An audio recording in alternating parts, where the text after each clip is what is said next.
Did your wife sign the document? Yes. Did you see her sign it? No. He sold my house while I was still alive. Part 3. The next month came too quickly.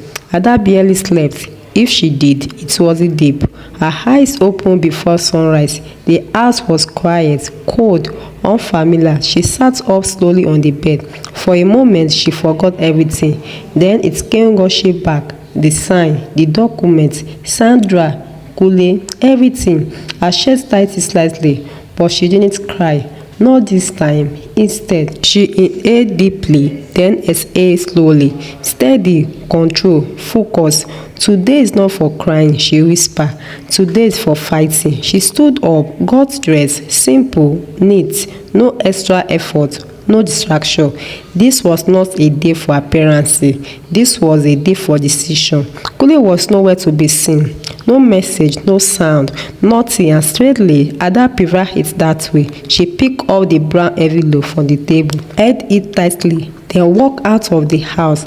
As she stepped outside, her eyes landed on the sign again, for sale. Her jaw tightened. Not for long, she said under her breath. She walked past it, head up, stepped steady. This time, she didn't feel small. She didn't feel confused. She felt something else, determined. The lawyer office was quiet, organized, professional, the kind of place where decisions change lives. Ada sat across from him, her hand resting on her lap, the envelope placed carefully on the table. The lawyer adjusted his glasses, opened the file, and began reading, page after page, silently, carefully. Every few seconds, he paused as if something caught his attention. Ada watched him, her heart beating slowly, not fast, not panic, just waiting. Finally, he placed the last document down and looked up. His expression was serious, too serious. Madam, Ada, he began. Her heart skipped slightly. Yes, she replied. This matter is complicated. Those words landed heavily. Ada leaned forward slightly. Complicated how? She asked. The lawyer folded his hand. The document here carry your name and signature. Ada nodded quickly. But it is not mine, she said. I didn't sign anything. I understand, he replied calmly, and I believe you. Ada held on to those words like something solid, but he continued. And that one word made her stomach drop. But what? She asked. The law work with every day, he said. Not just statements. Ada finger tightened slightly. So what does that mean for me? She asked. The lawyer took a breath. It means we need to prove that this signature was not made by you. Ada blinked. How? She asked. Forensic analysis, he replied. Signature verification. Her heart began to beat faster now. And if we can't prove it, she asked slowly. The lawyer didn't answer immediately. That silence said everything. Ada swallowed hard. Tell me, she said. Her voice firm. I need to hear it. The lawyer looked directly at her. If we fail to prove it, he paused, then said it clearly. You may lose the house. The room went silent, completely silent. Ada ear rang slightly. Lost the house. Those were echoed in her mind again and again and again. Her lip parted slightly, but no sound came out. Her chest tightened. Her hand trembled just a little, but she held herself together because she had come too far to break now. No, she whispered, almost to herself. Then she looked up, her eyes sharper now. No, I won't lose it, she said. The lawyer studied her. There was something in her toes, something unshakable. That depends on how fast we act, he said. Ada nodded immediately. Then we act fast, she replied. No hesitation, no doubt. The lawyer leaned forward slightly. We will need to file a case immediately, he said, and request an injunction to stop any transfer or possession. Ada listened carefully, taking in every word, every instruction. What about the buyer? She asked. The woman, she added. The lawyer nodded. She will be informed in the case, he said, but if she acted in good faith, things may become more complex. Ada took a slow breath. So either way, she said, this will not be easy. The lawyer shook his head. No, it won't. Silent sense to betray them, but this time it wasn't fear, it was preparation. Ada straightened her back slightly. What do you need from me? She asked. The lawyer expressed something just a little. Everything he said. Your documents, your proof of ownership, any record that show the house belongs to you. Ada nodded. I have them, she said. I kept everything. Good, he replied, because this case will test you. Ada held his gaze. I am ready. And for the first time since she walked in, the lawyer believed her. As Ada stood up to the, she paused at the door, her hand resting lightly on the handle. Then she turned back. "One more thing," she said. The lawyer looked up. "Yes." Ada's voice dropped slightly. "What happened to him?" she asked. She didn't say his name. She didn't need to. The lawyer understood. "If the forgery is proven," he said, "he will face serious consequences under the law." Ada nodded slowly, no emotion on her face, just acceptance. "All right," she said. Then she opened the door and stepped out. Outside, the sun was already high. The heat strong, but Ada didn't feel it. Her mind was focused, clear, sharp. This was no longer just about the house. It was about her voice, her strength, her identity. She looked ahead and took a step forward, then another. Because now she wasn't react anymore, she was fighting. The courtroom was already filled when Ada walked in. Voice murmured softly, paper shovel, people whisper, but to Ada everything sounded distant, muted, like she was underwater. Her lawyer walked beside her, calm, focused, used to this environment. But Ada, this was different. This was her life on the line. She held her fight tightly against her chest, as if letting go would mean losing everything. "Stay close," her lawyer said quietly. She nodded. Her eyes scanned the room. Then she saw them. Kule standing on the opposite side, dressed neatly, looking smaller, not physically, but something about him had changed. His confidence was gone, his shoulders slightly lower, his eyes avoiding her. Behind him, Sandra sat quietly, composed, watching everything, not smiling, not nervous, just observing. Ada chest tightened slightly. This was sweet, all of it. Her lawyer gently touched her arm. "Let's sit," he said. She followed step by step. They took their place, and just like that, there was no going back. Court rise. Everyone stood immediately. The judge entered, calm, serious, authoritative. Ada's heart began to beat faster. This was it. The moment everything could begin. "Be seated," the judge said. Everyone sat. The room fell silent, deep, complete silence, the kind that carried weight. The judge opened the file in front of him. This case concerned a dispute over property ownership began. The first said declared a claim of unauthorized sale and alleged forgery. Each word landed heavily. Ada faced it. Every single one. Her lawyer stood. "My lord, the claimant, Madam Ada, is rightful owner of the property in question." He paused briefly. The document used in the sale contained a signature that does not belong to her. The lawyer stood immediately. "My lord, the defendant maintained that the transaction was carried out under mutual understanding within the married." Ada jabbed tightly. "Mutual understanding." Her finger clenched slightly. Her lawyer continued. "We present evidence to prove that the signature was forged." The judge nodded. "Proceed." The document was submitted carefully one by one, each page placed before the court like a piece of truth waiting to be seen. Ada watched closely, her breathing steady, but her heart still racing. Then her lawyer called her forward. "Madam Ada, please take the stand." Her body stiffened slightly, but she stood. Walked forward, each step echoing in her mind. This was her moment. She placed her hand where it started and took her oath. Then she sat, facing the courtroom, facing everyone, facing him. Her lawyer approached. "Madam Ada," he began gently, "do you at any point authorize the sale of your property?" Ada shook her head. "No." Her voice clear, firm. "No, I did not." "Do you sign document related to this sale?" "No." No hesitation, no doubt. "Is a signature on this document yours?" He held up the paper. Ada looked at it. That signature again, her name written like it belonged there, but hiding it. She looked back at the lawyer. "No," she said, "this is not my signature." A slight murmur moved through the courtroom. The lawyer nodded. No further question. Then it was time. Could the lawyer step forward? "Madam Ada," he said, "is it true that you are married to the defendant?" Ada nodded. "Yes." "And during your marriage, did your husband contribute financially to the household?"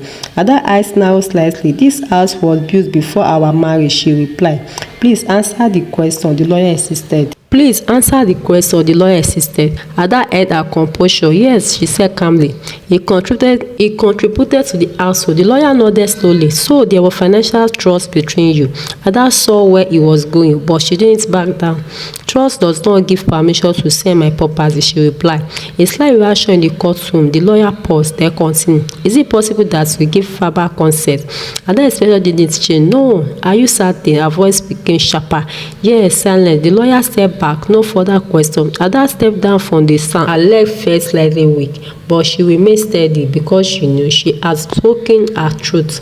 Now it was his turn. Mr. Kule take the stand. The word echoed. Kule stood slowly, walked forward, avoided Ada's eyes completely. He took his oath, then sat. His lawyer approached him. Do you sell property in question? Kule swallowed. Yes. A soft murmur filled the room again. Do you believe you have the right to do so? Kule hesitated just for a second, but that second was enough. Yes, he said finally. Ada closed her eyes briefly, not for weakness, but from the weight of hearing it out loud. Then Kule lawyer asked, did your wife object at any point before this? Kule shook his head. No, of course she didn't, because she didn't know. Ada lawyer stood and walked forward slowly, calm beside Mr. Kule. He began. Did your wife sign the documents? Kule finger tightened slightly. Yes, he said. Ada eyes snapped open. Her lawyer stepped closer. Do you witness her sign it? Silence, Kule stated. The courtroom held its breath. Answer the question, the lawyer said. Kule looked down, then up, then down again. No, he admitted. A ripple moved through the room. The lawyer didn't stop. Did she give you written permission to sign on her behalf? No. Did she give you verbal permission? Kule stated again, longer this time. Then finally, no. Silent, deep, powerful. The lawyer took one step closer. So, on what basis did you sign that document? Kule's voice dropped. I thought it stopped. Swallow. I thought it would be okay. The courtroom reacted. Soft whisper, shock, disbelief. Ada stared at him, not with anger, but with charity. This was true. Finally, out in the open. The judge raised his hand slightly. Order. The room cried again. The judge looked down at the document, then at both parties. This court will review all submitted evidence, he said, and await the forensic analysis of signature. Ada had tightly. This was not over yet, not even close. This session is outdoor. The gaveling came down, and just like that, it paused, not ended, paused. As people began to stand, move, talk. Ada remained seated for a moment, still processing everything. Her lawyer leaned slightly. You did well, he said quietly. Ada nodded, but her eyes were on Kule.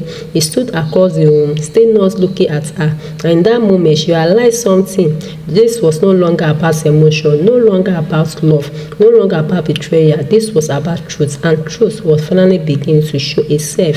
The courtroom was quieter than before. Not because fewer people came, but because everyone knew today something would end up begin. Ada sat in her usual place, still composed, but inside her a storm. Her finger rested on her back, not shaking, not fidgeting, just still, because she had done everything she could, and now the decision was no longer hers. Kule's heart had come from her, but this time it looked different. No confidence, no difference, no arguments, just silence.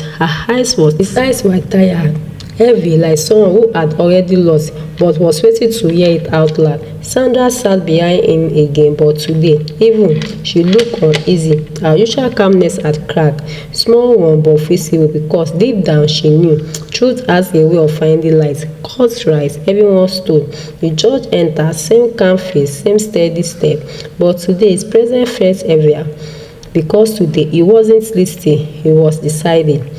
Be seated, the courtroom said so. No whisper, no movement, just silence. The judge opened the file, adjusted his glasses slightly, then began. This court has carefully reviewed all evidence presented. Every word echoed, slow, measured, important. The claimant, Madam Ada, has denied signing the document used in the sale of the property.